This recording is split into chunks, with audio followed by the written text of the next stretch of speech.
भगवान एक अंगुष्ठ के बराबर, अंगूठे के बराबर अपना रूप बना करके उत्तरा के गर्भ में प्रवेश कर जाते हैं और वहां जाकर के उत्तरा के गर्भ की रक्षा करते हैं।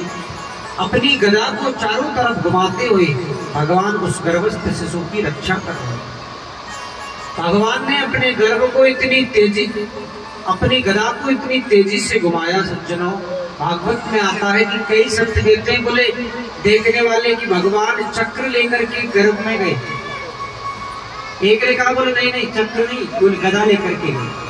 बोले चक्र लेकर के गए। नारद जी के पास में आए, बोले महाराज भगवान जब गर्भ में गए तो चक्र लेकर के गए कि गदा? बोले लेकर के गदा गए थे, लेकिन भगवान ने उस गदा को इतनी तेजी से घुमाया गर्भ में कि वो इतनी तेजी से घुमाया कि देखने वाले को ऐसा लगा जैसे चक्र घूम रहा है। प्रेम से बोलिए राधे राधे। गर्भस्थ शिशु की रक्षा की, बाहर आए, एक रूप से बाहर खड़े थे, एक रूप से अंदर। और इस पूरी कथा को, इस पूरी लीला को कुंती मैया देख रही है। और जैसे ही भगवान बाहर आए, कुंती मैया भगवान के श्री चरणों में गिर पड़ी। कन्हैया कहने लगे, अरे भौजी ये आज उल्टी गंगा कैसे बहा रही हूँ? अरे बोले मैं तो तुम्हारा बेटे के समान हूँ, बालक हूँ।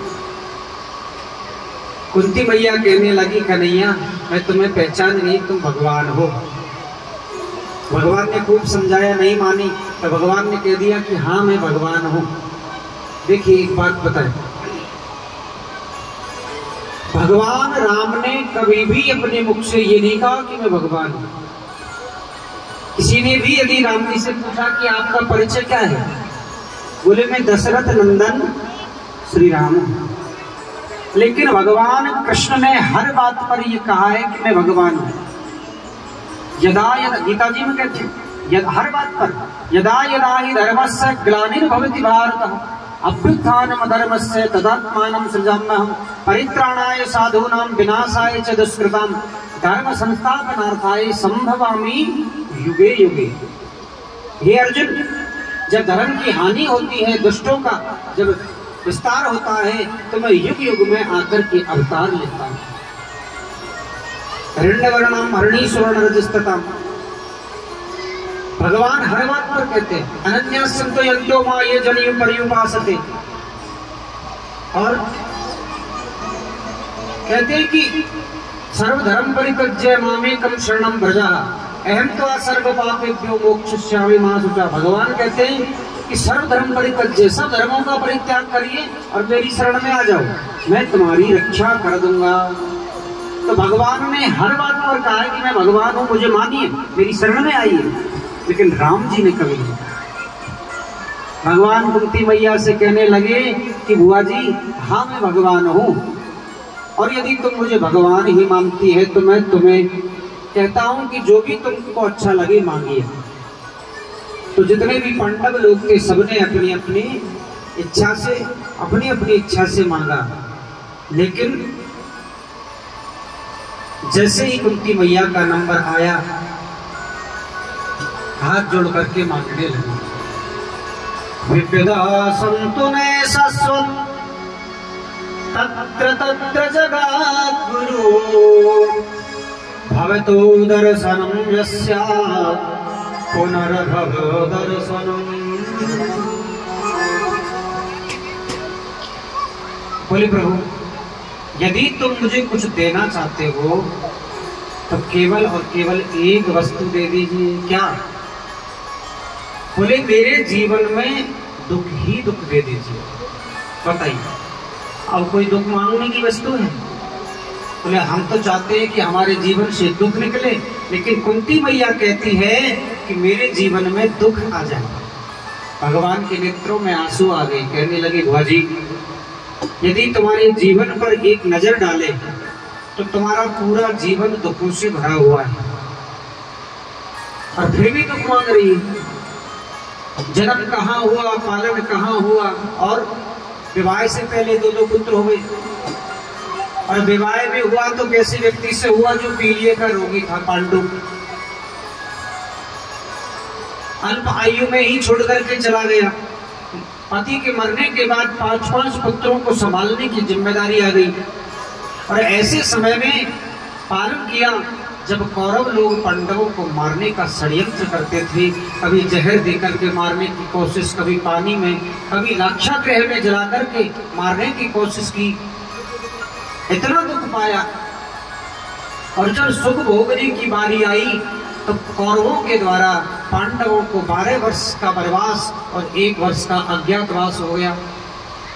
और जब सुख पाने की जब राजगद्दी मिली और अब हाँ जीवन में अब सुख आया है, सुख भोगने का समय आया है, तो आप कह रही हैं कि मुझे दुख दे दीजिए। और कितना दुख चाहिए आपको? प्रेम से बोलिए राधे राधे। कुंती मैया हाथ जोड़ करके कहने लगी, दुख के सुख के माथे सिर पड़े,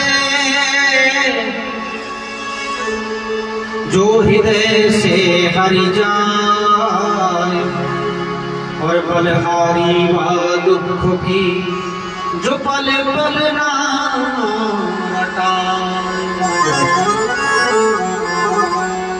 ऐसे सुख के माथे सिल पड़े, सिल कहते हैं पत्थर को, बोले ऐसे दुख के सुख के माथे पत्थर पड़े जिसके आने से मेरे हृदय से आप निकल जाओ। सुख के माथे सिल पड़े जो हृदय से हरि जाए, और बलहारी व दुख की जो पल पल नाम रहता है। जब शरीर में दुख आता है तो भगवान याद आता है। तो कुंती मैया कहती है कि मुझे तो वो दुख ही प्यारा है जिसमें कम से कम आपकी याद तो बनी रही। आज मेरे प्रभु ने सबको अपना अपना आशीर्वाद दिया। भगवान द्वारिका गई और जैसे ही द्वारिका पहुंचे समाचार मिला कि उत्तरा के यहाँ एक पुत्र ने जन्म लिया है। भगवान आए, लेकिन जैसे ही जन्म लिया महाराज तो उस बालक आलती पालती मार करके बैठ गया और चारों तरफ भीड़ में देख रहा है, लेकिन हंसा नहीं। सब देख रहे हैं कि ये किसको देखने की कोशिश कर रहा है, ये किसको ढूंढ रहा है। वेद व्यास जी ने कहा कि ये उसको ढूंढ रहा है जिसने इसकी गर्भ में जाकर के रक्षा की।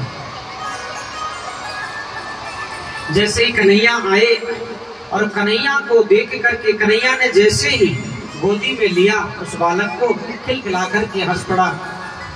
बोले यही तो है वो जिसने मेरी गर्भ में जाकर के रक्षा की। आज महाराज धीरे धीरे धीरे धीरे समय व्यतीत हुआ, पांडव लोग राज कर रहे हैं। आज क्या होता है, जैसे ही कन्हैया महलों से बाहर निकले रोने की आवाज आई। जैसे कृष्णों ने देखा कि रो कौन रहा है, तो अंदर जो धर्मराज युधिष्ठिर है, जो राजा है, वो बैठ करके रो रही है। क्यों रो रही है? पूछा